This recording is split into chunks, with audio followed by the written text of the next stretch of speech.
आज दिल्ली के जंतर मंतर पर नेपाल से आए महावीर प्रसाद जी के नेतृत्व में दिल्ली के जंतर मंतर पर भारत और नेपाल के संबंधों को मजबूत करने के लिए धरना प्रदर्शन किए। वहीं एपी सिंह जो वकील है सुप्रीम कोर्ट के, उनके साथ भी मौजूद रहे। एपी सिंह का कहना है कि भारत और नेपाल का बहुत गहरा संबंध है, क्योंकि सीता माता नेपाल से ये कहते हम जानते नहीं। दिल्ली के जंतर मंतर पे एपी सिंह जी मौजूद हैं और इनके सानिध्य में धरना हो रहा है। एपी सिंह जी से हम बातचीत करेंगे, क्या कहते हैं। देखिए, अंतर्राष्ट्रीय समरसता मंच और इंडो नेपाल समरसता ऑर्गेनाइजेशन, जिसके पदाधिकारी महावीर प्रसाद टोडी हैं, कुलदीप शर्मा जी हैं, प्रमोद जी हैं और सब यहाँ लोकतांत्रिक तरीके से ये धरना दिया जा रहा है, जिसके तहत जो इनकी मांग है, जो इनकी डिमांड है, वो पूरी करने के लिए महामहिम राष्ट्रपति महोदय को ज्ञापन दिया जाएगा। लोकतांत्रिक तरीका है, जंतर मंतर है, लोकतांत्रिक तरीके से शांतिपूर्वक धरना दिया जा रहा है, जिससे न्याय के लिए न्याय की मांग कर रहे हैं। जो इनके साथ अन्याय हुआ, अनजस्टिस हुआ, उसकी वजह से नेपाल और भारत के संबंधों में जो रोटी और बेटी का रिश्ता नेपाल और भारत का है, जहां आज अयोध्या में प्रभु श्री राम के मंदिर निर्माण के लिए हजारों हजार वर्ष पुरानी शिलाएं नेपाल से जा रही हैं अयोध्या के लिए, और सीता माता का मायका नेपाल है और भारत अयोध्या ससुराल है। तो ऐसे संबंधों में माननीय मोदी जी ने भी सदैव नेपाल को अपना छोटा भाई और भारत सरकार ने माना है और अपने अच्छे संबंध रहे हैं। इन केसों की वजह से, इन खराबियों की वजह से, इन गलतियों की वजह से जो भारत और नेपाल के संबंधों में दरार आई है, वो गलत है। बहुउद्देशीय इन्होंने इन संस्थाओं के माध्यम से देश के तमाम दलित, शोषित, पीड़ित, मजदूर, मजलूम सब क्षेत्रों के, सब प्रदेशों के अध्यापकों को सम्मानित करने जैसे बहुत अच्छे अच्छे कार्य किए, जिसमें उन्हें सम्मान दिलाया गया शिक्षक दिवस पर, जिसके माध्यम से शिक्षा का कार्य ऊंचा हो, शिक्षा का महत्व बढ़े। ऐसे कार्य महावीर प्रसाद टोडी ने वर्षों वर्ष से लगातार करते चले आ रहे हैं और जो उनके साथ अन्याय हुआ है, इसके लिए देश के महामहिम राष्ट्रपति जी को ज्ञापन देंगे। बहुत बड़ी बात एपी जी ने हम लोगों को बताया, जो 100 साल वर्षों पुराना जो नेपाल और भारत का संबंध है, उसके संबंध की जानकारी देश को दिलवाया और जानकारी देते हुए कहा, और जंतर मंतर से इन्होंने आगाज किया है। भारत का संबंध ऐसा है। न्यूज की ताकत से निगम पांडे की रिपोर्ट, दिल्ली जंतर मंतर। और भारत और नेपाल के बहुआयामी संबंधों को खराब किया था। उसके बाद उन्होंने हम जो शिष्ट मंडल में जो सम्मिलित थे, सांस्कृतिक शिष्ट मंडल सदस्य, उनका हम लोगों को अपहरण कर लिया। अपहरण करके हमको वहाँ पे जो उनकी जो बिल्डिंग है साइबर सेल, उसमें हम लोगों को रखा गया। वहाँ पे हम कि आपको गृह मंत्री जी से मिलाएंगे, आपको राज्यसभा की सीट दिलाएंगे, आप मीडिया को मत बताना, आप गृह मंत्री जी तक बात मत पहुँचाना, और जो भी हो गई आप जो भी पुष्पदन सागर जी महाराज से जो भी दिलाएंगे वो हम लोग वहाँ तक पहुँचाएंगे। मैंने सचिन अतुलकर को कहा कि अगर अमित शाह जी को अगर पैसों की ज़रूरत होगी तो अमित शाह जी खुद महाराज जी को फ़ोन कर देंगे, और जब तक फ़ोन करेंगे तब तक उनके अनुयायी जो दिल्ली में रह रहे हैं वो वहाँ तक व्यवस्था कर देंगे। तो उन्होंने कई प्रलोभन दिया। प्रलोभन को नहीं मानने पर उन्होंने हमारे खिलाफ गलत तथ्यों के आधार पर हमारे यहाँ एक आपराधिक प्रकरण दर्ज किया। उस आपराधिक प्रकरण पर विदेश मंत्रालय ने एक लेटर न्यायालय को भेजा कि ये राजनयिक संबंधों में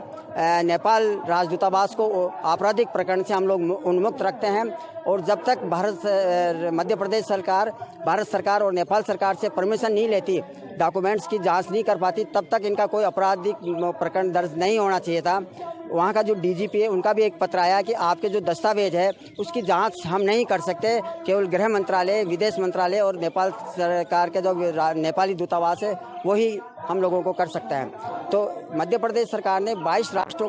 का जो हमको नैतिक समर्थन मिला है, हमारा जो मिशन चल रहा है कई सालों से, हमारे जो एपी सिंह जी हैं, इनके सानिध्य में हम लोग कई देशों में जा रहे हैं और हर राज्य और केंद्र शासित प्रदेशों में जा रहे हैं। और हमारा जो मिशन है कि भारत और नेपाल की वैदिक कालीन संस्कृति का पुनरुत्थान हो, भारत पुनः वैदिक कालीन जगत गुरु के आसन पर पदस्थापित हो, और भारत को संयुक्त राष्ट्र संघ की सुरक्षा परिषद में वीटो पावर के साथ परमानेंट सीट दिलाने के लिए सदस्य राष्ट्रों का जो नैतिक समर्थन हम लोगों ने प्राप्त किया है, इस अभियान को नैतिक समर्थन दिया है। और 22 राष्ट्रों ने अपने नैतिक समर्थन के साथ साथ अपना फ्लैग दिया है।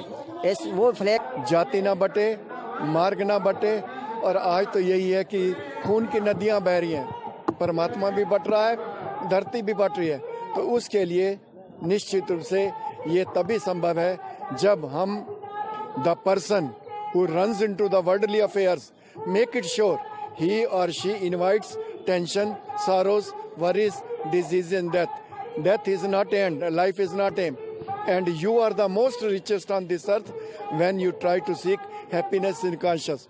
आत्मा को जगाने वाला एक व्रत ले लेगा कि समरसता का मतलब है ऐसा मार्ग, ऐसा मंच, ऐसा हमारे सामने लक्ष्य हो जिसमें मानव की सुरक्षा हो, देश की सुरक्षा हो,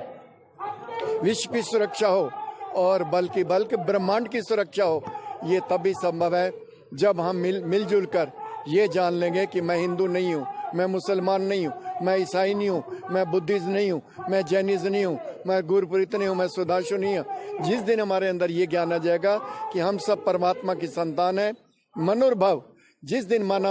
मनुष्यता के गुण आ जाएंगे, हम मानव बनकर, इंसान बनकर अपनी का है। और भारत अयोध्या में प्रभु श्री राम का राजपाट, तो ऐसे में इस ऐतिहासिक संबंध